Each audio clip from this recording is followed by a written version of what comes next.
This is a conversation with Gemma McFall. She's a coach in the field of persistent pain, and she takes the perspective that comes from the corporate world that looks at our personality traits and sees how you can emphasize the strengths and recognize some of the weaknesses that come as part of our makeup, and uses that as a lever to help people recover from persistent pain. So if you're interested in this perspective, watch the video.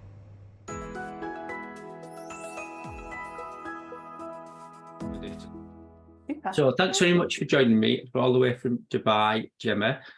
We're colleagues who work in the pain field, both fascinated by it, but well, every human has pain, but we've had experiences of pain with ourselves and patients that probably intrigued us enough to study it a bit more. So what's your current role, and how do you live in the pain world at the moment? Yeah, thanks for having me on the call. And you're right, it's one of those subjects where you only go into it because you've got a fascination, usually from a story of your own. So yeah, that's how I came into it too. And right now I'm based in Dubai, and I'm working predominantly with doing corporate workshops and trying to help people in that busy rat race to understand why they have pain and how it's come from stress within the body. So yeah. And just to dive straight into the kind of work you do, I know everybody takes a little slant on it. They might do a particular framework training. You and I have done SERPA training.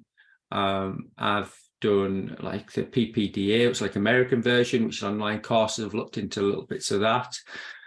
I'm sure you know Howard Schubiner, there's pain reprocessing therapy, and they all overlap a lot, don't they? And they're all telling the same thing, and some work for others and some don't, but there's lots of variations of routes for how people can be helped. So what is it that you've created that you present?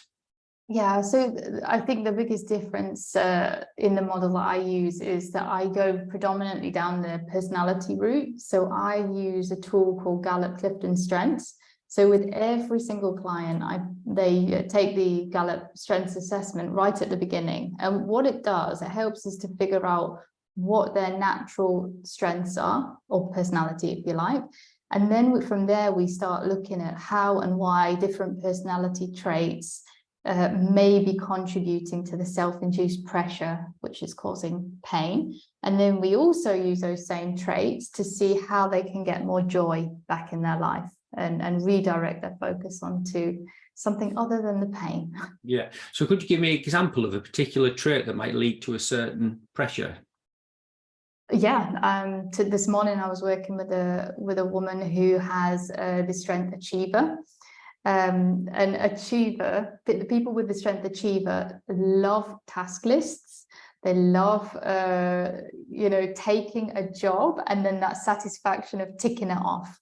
But because it's a natural strength, I also have achiever, and it was one of the biggest contributing factors to my own chronic pain. So I can very much relate to this. But we get so much energy from taking jobs and ticking them off that we just keep on taking more and more and more. And it's not because we're people pleasers. Yes, we might be people pleasers, but I think the reason I like this tool is it goes one step deeper than just people pleaser. And we understand why we are doing that. So, just understanding that when you have this trait of achiever, it means that our natural default is to work at like 110 miles an hour. I used to think that I was working at a normal speed and everybody around me was lazy. Whereas now I realize that's one of my strengths. I can see that that's where my energy and pace comes from. Doesn't mean I need to use achiever all the time. So once you've figured out and identified it, you can kind of dial it up or down as you see fit. So that's just one example, but there's so many others. Yeah.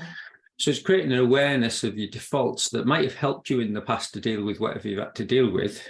If you've dealt with it a lot, it might have felt so normal that it felt strange not to be using it. Yeah. And then the person almost doesn't know who they are without using it and defines themselves by it. Yeah, exactly. And I think you're right about the defining, you define yourself by it. And under stress, we tend to use our strengths more and we go into overdrive and we start, like, I only used achiever. I stopped using all my other strengths, and achiever became my like, yes, I've just got to keep doing this and doing this. And then it just fueled, that pain fear cycle. The more I used my own natural strength, the worse the pain got. That's really interesting, because you could go down every trait that you pick up, and it's a really nice exploration with the patient, I guess, isn't it? Yeah, I mean, if I can share another one that's different to give kind of like a comparison, there's a strength called deliberative, which means people with deliberative are really, really careful decision makers, and they will weigh up all the pros and cons of everything before moving forward.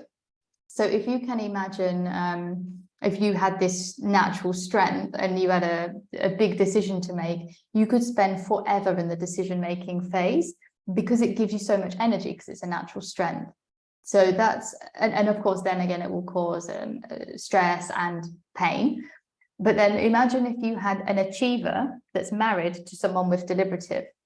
That in itself brings an added layer of complexity, because we see the world only through our own strengths. So I think everybody should be super fast, and someone with deliberative thinks everybody should be like super careful and sensible when making decisions. So yeah, and that person who may explore all the facts and rationale and pros and cons of decision might never make a decision, actually. They may never make a decision, but I bet when they do make a decision, it will be the best decision, and they will save money and they'll get quality. Like it's such a good strength. And that's the thing, like no matter which strength you have, they are all really, really good. And I think it's helping people to figure out why they're brilliant.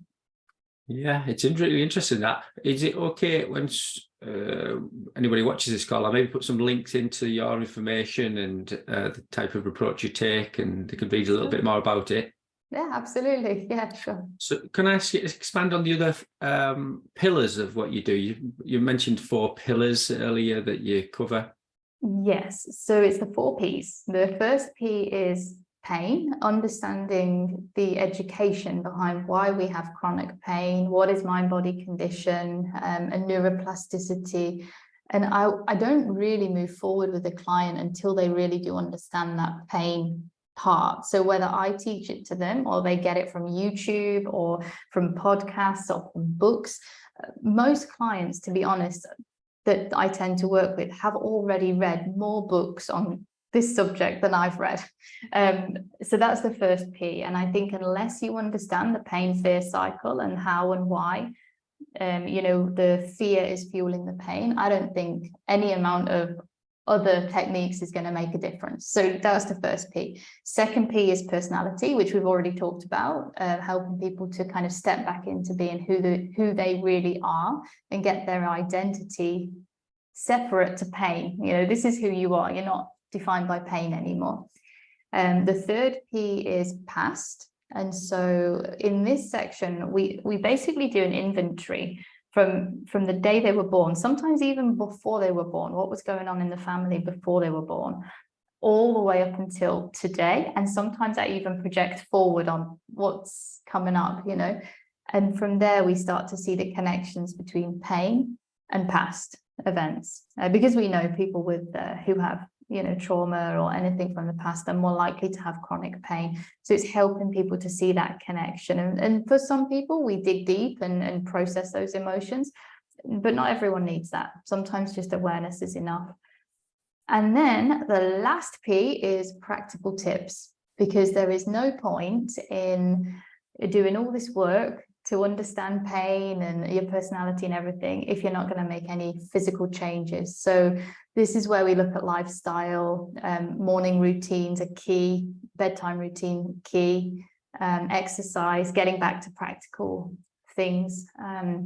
Yoga Nidra is something I'm the biggest fan of Yoga Nidra as a tool. So yeah, this is where we find something that would work for each individual. It's a really nice stepwise progression, isn't it? And like you said, lots of people at the start have read more books than you and I on it, and that's almost like it represents a need to know, doesn't it? A need to know, and I still don't know enough. Yeah, you'll never. Yeah, the field is growing and developing and changing so much. Like I don't think any of us will ever know everything.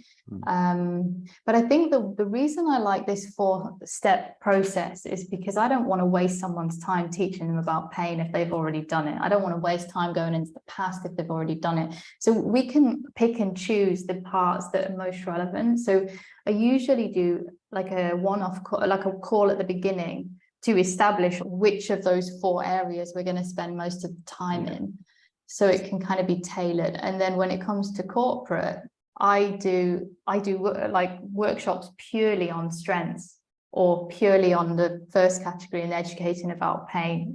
So yeah, it works because I can take out segments and use as and when it's relevant. Yeah. In terms of the past section, that 3rd pillar you mentioned, that's interesting, isn't it? Because some people will say, oh, absolutely, I don't want to go back. Yes. I don't want to go back. So it's interesting to create that timeline of awareness to say, oh, the dog died, you got divorced, you started university, you moved house, and have you noticed a correlation with these events? Which is interesting, isn't it? And each one of them might be significant or insignificant, and there may be something before that or not, but at least having them have a glance over the shoulder doesn't hurt too much, does it? And some might want to go back and some absolutely don't. Yeah, I think, yeah, I was talking to someone yesterday about this, and he said he believes the past is the past, and he's very resilient and there's no point going into the past. But then when we started talking about how actually you may not consciously remember the stuff from the past, but the body holds the score. You know, those emotions are trapped and they're there, and you don't have to process them, but why not if there's an option? And the other thing I'm really keen on, you do not need to do hours and hours of therapy to process the past. There is so many techniques that we can do these days to just get it out on paper and process it ourselves with journaling or even just listing it. You know, that in itself is starting to shine a light on it. And when we shine a light on something, it's not as scary as when it was in the dark. And I suppose when you think of those practical tips that you describe to patients, then as soon as they learn those morning routines that are different to their defaults, where they wake up and maybe worry about the list of things that they've got to do in the day that they haven't yet done, that might trigger an emotion in them that feels unpleasant. And that simply represents a moment of the past, essentially. So by dealing with it in the morning routine, they metabolize or get good at metabolizing that emotion, even though it's based a long time ago. Yeah. As it presents, it diminishes the pain of the past, doesn't it? Exactly, yeah, 100%, yeah. And Yoga Nidra, you tell me a little bit about why you like that and what it is you... Oh, you're familiar with Yoga Nidra? Yeah. So I found Yoga Nidra, and it has literally been a game changer for me personally. And the reason is because I am very bad at meditation. So to meditate, you've got to be able to stop your busy monkey mind, right? Or you don't have to, it's a practice. But what I've discovered is you first need to learn to relax the body before you can learn to relax the mind. And Yoga Nidra is nothing to do with yoga. You just lie down still and you listen to somebody on YouTube and they talk you through, like, it's basically like a body scan. And the whole point of it is that you don't fall to sleep. You stay awake with your eyes closed, you listen, and they say, like, focus on your little finger and your ring finger, and you know, and then, like, it's really interesting because you're trying so hard to stay awake. But oftentimes I fall to sleep, which is fine. But the practice is that it's teaching your body that you can fully surrender whilst your mind is still, whilst you're still awake. And I see it very much as like you go to the gym to strengthen a muscle and get physically fitter. I do Yoga Nidra to strengthen my nervous system. It's as simple as that. So now when I tell you, I do it every day at 3 o'clock because my kids get home at 3:20 and I want to be the best mum I can be. So if I do Yoga Nidra just before they go back, I am super zen. Oh, it's amazing. I'll put a link in the text for others. What I like about that is there's a 10-minute one, there's a 20-minute one, there's a 30-minute one. Now, when you start doing this, 10 minutes is nearly 9 minutes too long. Nearly 9 minutes too long, isn't it? But what I understand about this, and I'm sure you're familiar are you familiar with Andrew Huberman?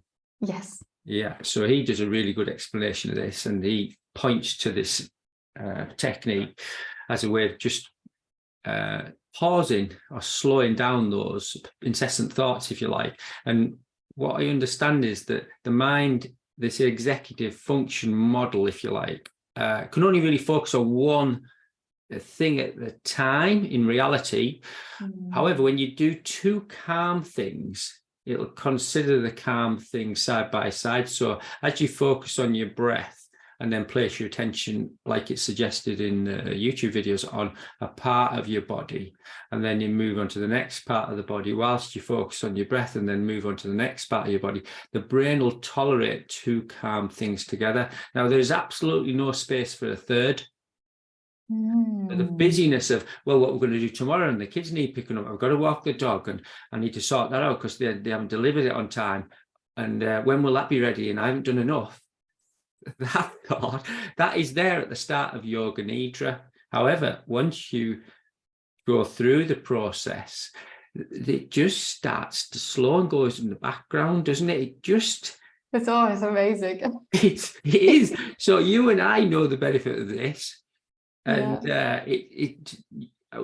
as achievers, I recognize the trait that you describe, that this isn't about achievement. It's showing you can feel quite safe without that achievement behavior. And it's very novel for somebody who hasn't felt that. So I would recommend, and I'm sure you do to your clients, have a little look, and don't think you have to do it. Just watch it, or just listen to it in the background while you're being busy. Just do something busy while it's on in the background and notice it. Let your mind tell you how it won't work and how it'll be rubbish and it works for everyone else but not you. Let that happen. And then you might decide to listen to a minute. Because that's how I had to start. I just did a minute. It's just a minute and I'll turn it off. And then I did 3 and then 5 and 10. And so it is like you say, it's practice, isn't it? It is. And it's so interesting how you just said, like, oh, this is not for me and it works for everybody else but not me. And I think, if you do what you've always done, you'll get the results you've always got. And I was one of those people that was always like high intensity sport, and if it's not high intensity, it's useless, but then I always got the results I got, which was like a massively dysregulated nervous system, back pain, And now I do a lot of yoga. I would never have done yoga in the past. Never. I would have, it was boring. And now I can see direct correlation between yoga, calmer person. And it's changed my life. It's unbelievable. And I bet if you need to access, Superwoman again anytime, you've got it to hand as well, though. And then you can access Superwoman through choice and not compulsion. Yeah, and that's even easier when you know what your strengths are. So I know what my strengths are. So if I've got something to do, like a presentation to do or whatever, I can look at what I've got in my toolkit. I've got achiever, I've got communication, I've got this, and you think, what am I going to use to get this done? And you've got that toolkit of things that can drive you forward, whatever your task is. Yeah. And can I ask you about the profile of your work at the moment then? So you mentioned you work with clients. So can people contact you to work online? Yeah, everything I do is on Zoom because I'm based in Dubai. So unless you live in Dubai, everything's on Zoom, which actually I find Zoom coaching, in many ways, I find it's better than face-to-face. People can be themselves, they're relaxed, they haven't got to worry about. I had a woman this morning and she's like, I haven't done my hair or makeup. And I was like, it doesn't matter, you're sitting in your own house, relax. But that's the point, right? And having a degree of separation between the coach and the screen and you, somehow it just works. It just works beautifully. And then I do obviously stuff face-to-face, but that's more groups and corporate workshops and things. Yeah. And with the corporate world, how does this essentially pain origin work? How does that fit into the corporate world, and what do you present, and how do you get that message across? Yeah, so for me, it was really important to get into the corporate world with this message, because I was in the corporate world when I got my back pain, and I wish that somebody had told me. Now, lucky for me, right now, there's a big wave of wellness, and everyone's all about wellness, and, you know, they've got to do so many workshops a year. But typically what's out there right now is generic workshops, like teaching methods on stress relief and stuff. And you can get that from ChatGPT or Google, you know. So I try and do workshops that are more educational around the root cause of stress. I teach about the nervous system, why we go into fight or flight. Why does somebody get anxiety and stress, whereas somebody else might not? Because I think when you understand the root cause, it's probably something from your past or your personality or your, obviously, your daily lifestyle habits. When you understand that's the root cause, and it's not your angry boss, it's not the emails, you can then start to address it. Yeah, it's not the thing external to you, because when you're in that state, the last place you look is yourself. It's inside. Yeah. It's him, it's her, it's them, it's that, it's the past, it's the future, it's now. Everything, it's my back, it's my neck, it's my IBS, it's my mind, it's everything except my behaviors. And that doesn't mean the person is to blame. Yeah. It's the same. Can you respond differently to those stimulus? Yeah. And then with regards to how do I link the physical pain in, people already are making that association. So one of the questions I asked, I did a workshop yesterday, and I asked the question, you know, what happens in your body when you go into fight or flight? And they said straight away, one woman said, my left arm gets tense.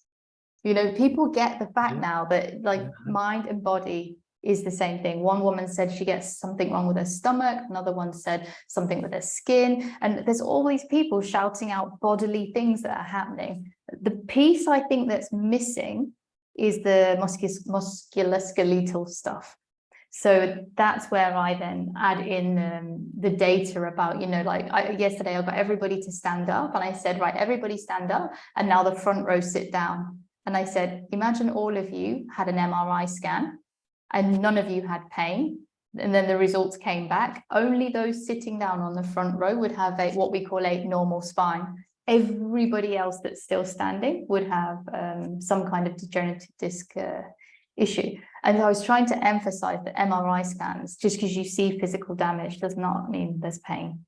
You know, so I just kind of throw that in there as a something to start thinking about, because this is a huge shift in consciousness for people to go from like stomach pain, migraines, and skin we associate with stress, but for some reason, but back, neck, knee, pelvic pain, these types of things, we're like, no, that's different, that's medical. Yeah, it's like half, isn't it? All of this is accepted. Yeah. It's no, that's my bad back, mate. That's my damaged disc. Yeah, exactly. Which I think is why we need the science to prove, to show, to demonstrate. And I really feel that that's something that should be taught at primary school. Like it should be like the same as like when we teach people about breathing, like whatever, like it should be so obvious. But there's not much money in helping people look after themselves, Gemma. I realise that. It's a different conversation, maybe not to just. I realise that, yeah. And here in Dubai, everyone's on medical insurance as well. So it's for them, it's free to go and get back surgery whenever they want from a private clinic. You know. Have you had pushback? Not at all. Not at all. And I don't know if it's because Dubai is just open to this. Or maybe I'm just attracting people who are already, like if they've heard me on a podcast or something, maybe they're already in the community and they get it. I've actually started doing some stuff with a clinic here who are pretty open to this, even though they're all physios and doctors and things. So yeah, I think Dubai is like there. How is it in the UK? Is there more pushback there? No, it's a growing field. It's social contagion can go in all directions, can't it? Yeah. You know, once you hear about carpal tunnel syndrome, everyone can get it. Once you hear about personality disorder, everyone can get it. I'm not saying they don't have those findings, but there's a degree of social contagion that's very easy to see in negative situations. Now, it's a little slower with positive social contagion. It Yeah, pops that's up and comes down. yeah. But you and I are connected through another organisation that throughout the UK has linked to a sister organisation that has done some, now there's randomised controlled trials. So the evidence is supporting these networks that were seen as a little bit woo-woo and wacky.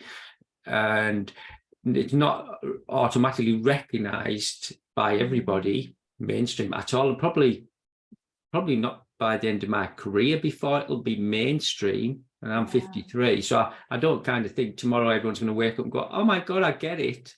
Yeah. But it's nice to be on the boundary of these belief challenges and seed planting. That's quite exciting for what was that personality you said? The achiever state. It's quite nice to dive into that, isn't it? But I recognise with that pushback, it's okay to feel the pushback and not take it personally. You know, I can give you an example of pushback, but it doesn't really feel like pushback. I can do a presentation, like I've done some presentations in schools, right? And it's a bunch of mums, and they're listening to the presentation and they're like, yeah, this is my husband. And they're like, you've just described my husband to a T, his back pain. And they'll come and talk to me at the end, and they're telling me all about their husband's back pain and how it's absolutely, definitely a mind-body condition, and like, how can he get help? And then they'll say, oh, do you know, I've got like arthritis in my knees and my ankles. I wish this would work for me. And I'm like, like people can see that it will help other people, but for some reason, when it comes to themselves, they're like, no, my arthritis is absolutely not a mind body condition. It's something completely different. That's fine. They're not ready to hear it yet. But yeah. I've noticed that, and it's outside of my scope of practice. I know what I like to deal with, musculoskeletal stuff, but when I hear it about pelvic pain and kind of female pathological conditions that have an origin in pathology but are amplified by these processes, it's not somewhere I go. It just looks like mansplaining. So, but there's other people more skilled in that. But I bet you see that as well, do you?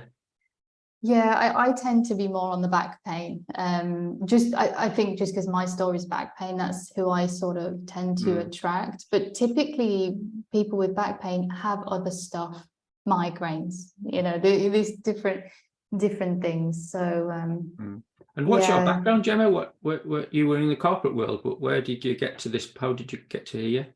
Yeah, I was a HR director for hotels. My whole entire life has been in the hospitality industry, and during kind of like an eight years in Dubai in HR, that's when the back pain came. Actually, basically, it's from the minute I left the UK to move to Dubai. 2 weeks before I came here, I got back pain. Surprise, surprise, you know. And then it escalated throughout that time. When we moved to Sri Lanka, in 2017, that's when I retrained as a coach. And I at no point did I think I would be studying anything to do with pain. It was coaching. But then on one of the training calls, I was a guinea pig client, and this girl had to coach me, and she said, what do you want coaching on? And I said, I need to cut my back off. I can't live like this anymore. It's so painful, blah, blah, blah. And luckily somebody on the call suggested I read John Sarno's Healing Back Pain book. And if he'd have suggested that book a year before, I would have dismissed it. I wouldn't have bothered, but I was so desperate, and my insurance had just declined surgery. And so I was literally desperate. So I read the book, and within the first 2 chapters, I was like, yes, this is it. And then within maybe 3-4 months, I was well on my way to having got rid of the pain almost completely. And that's when I found Serpa, and I trained with Serpa, and and those guys. And ever since then, this is what I've been doing. But because I think the reason I'm doing corporate is because I'm so used to doing training with big groups. I just get so much energy from big groups that it's logical to take the surface stuff and put it back into a field where I'm comfortable. Yeah. You've gone back there as a different person, I guess, so have you?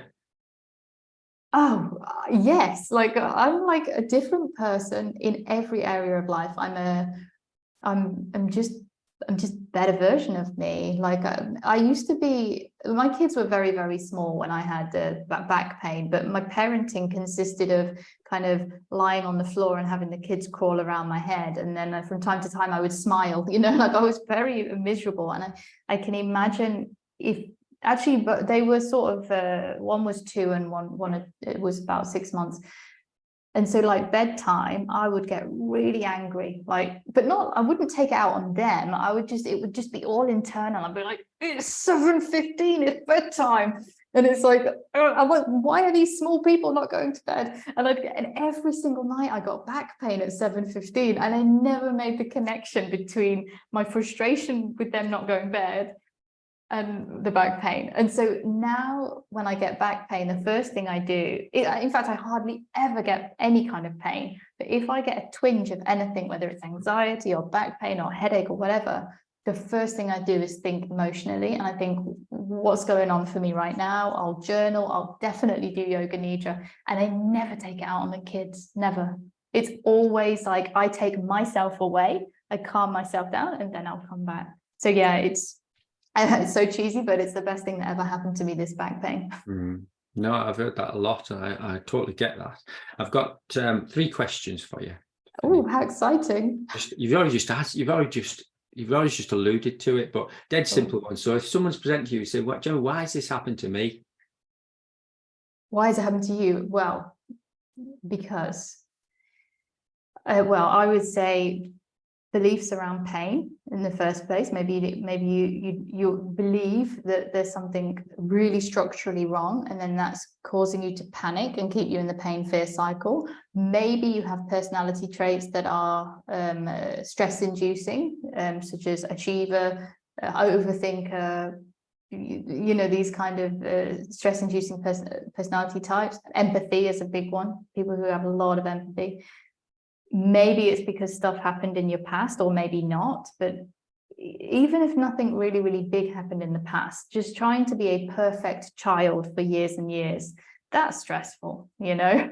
And maybe it's like daily lifestyle, practical things that are not happening, like maybe the dog's waking you up every night, or the kids are waking you up early, and you're not getting good sleep, you're not looking after yourself. So these are the 4 areas, or I would always say that's why it would be happening to somebody and not somebody else. Yeah.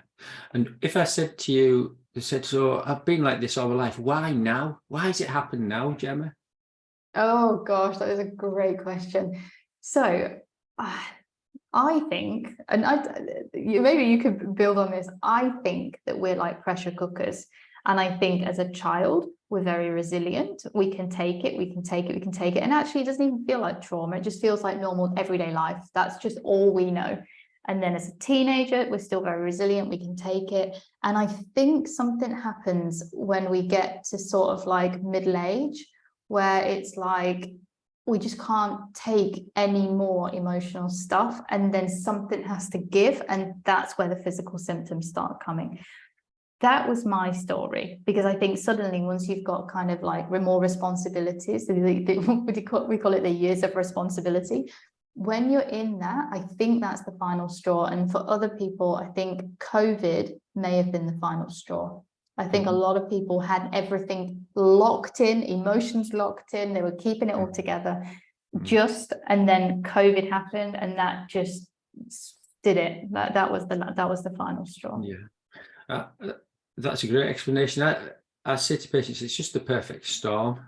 The stars are aligned in one way or the other. You might lose some of the support network you have, and that can be enough if you're quite high functioning, or this high functioning situation is really traumatic, or it goes on a little too long and you don't access the sense of safety that should give you that balance. or paradoxically, you can't access any of these behaviors that always made you feel safe that are adrenaline based. And that itself is stressful to some people. To not be able to access a normal level of stress is stressful. And the brain just substitutes it with thoughts and feelings if it can't substitute the behavior.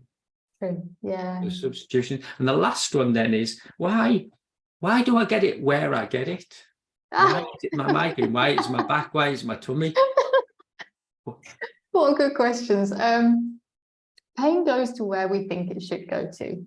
So mine was back because I used to be a dancer, and I think that, not like professional dancer, but I did this, the original injury, if we want to say injury, was at a dance festival. Somebody was standing on me doing like an acrobatic thing, twisted, and my back went. And from that point forward, that's where I thought the pain should be. And it actually was there. Like, I can feel a lot of pain, and MRI scan says the same thing. But stress in the body goes to where we think stress should go to. So that was my case. I've had a client not too long ago who had knee pain, and as part of the inventory of his past, he mentioned his dad, and he mentioned his dad had knee pain. And then he realized he got knee pain the same exact age his dad got knee pain. And so, like, again, it's subconsciously, it runs in the family. Migraines, same thing, like, oh, migraines run in our family, so you get migraines. Yeah, it's fascinating. So there could be an actual neural pathway of trauma, damage, like your situation. There can be a learned behavior, daddy had it, so I've got it, or migraine, or sometimes it's the part of the body you use, and I think that to run away from the emotion. I go to the gym more, physically do something. That's the behavior the body's temporarily using. A bit like if you get more chocolate biscuits when you get in relationship problems, you know, your tummy will end up hurting because that's the body saying you can't keep using that part of us to block the feeling. So there's lots of roots in, isn't there? There's lots of roots in. It's true. And there's also kind of like, depending on how kind of woo-woo people are, there is a lot. I've got a book that's like this thick, and it says, like, for example, eyes. If you have pain in your eyes, it's because you don't want to see something, you know? That. Yes, I love this book. Brilliant. It is a bit left field for any scientist watching, but I'll put the link into that. Yeah, metaphysical anatomy. It's a brilliant book, and I don't use it with all clients, but for me, it helps. There's certain, like, for example, eyes hurt because you don't want to see what you're seeing, and almost always that whatever's in that book tends to be correct. Like when we go down that route. I spoke to someone else, and there is actually some science in it, right, kind of right brain science in it, and I don't know the detail of it, but I think they're finding links with those metaphors. You know, I'm sick to my stomach, she does my head in, I've got the world on my shoulders, it brings me to my knees. So the situation with the parent's father that brings the child to its knees represents knee pain. And so it's really interesting. I'm sure at some point they'll be able to kind of link this together scientifically. But yeah, those metaphors are really interesting, aren't they? If you listen to the language of the patient as they tell you the story, it's all there. It's all there. I'm actually really looking forward to the day that we're made redundant, because Netflix does a documentary on this, and it becomes mainstream, and doctors talk about it, and schools talk about it, and then what we're saying is like, yeah, duh, I know that, everyone knows that. That would be like the perfect way to retire. Yeah, well, until we do, it's a nice way to spend some of our working time. And maybe I'm not at work today. It's a joy to speak to you, and I enjoy it, and I'm sure you do too, and it shines through. You're really engaging, and it's fascinating to listen to you, and I'm sure people who watch this would be interested in learning a little bit more about what you do. So I will attach some links to wherever I post it. That'd be great. Yeah. Well, thanks very much, Gemma. I hope you enjoy the rest of your day in Dubai. What time is it there now? It is nearly 1 o'clock lunchtime. Oh, well, the kids will be home by about 3:20, so do your yoga Nidra. Yeah, I will, yeah. And I'll hopefully stay in touch, and I'm very grateful for your time. Thanks very much, Gemma. Thank you so much. Thank you.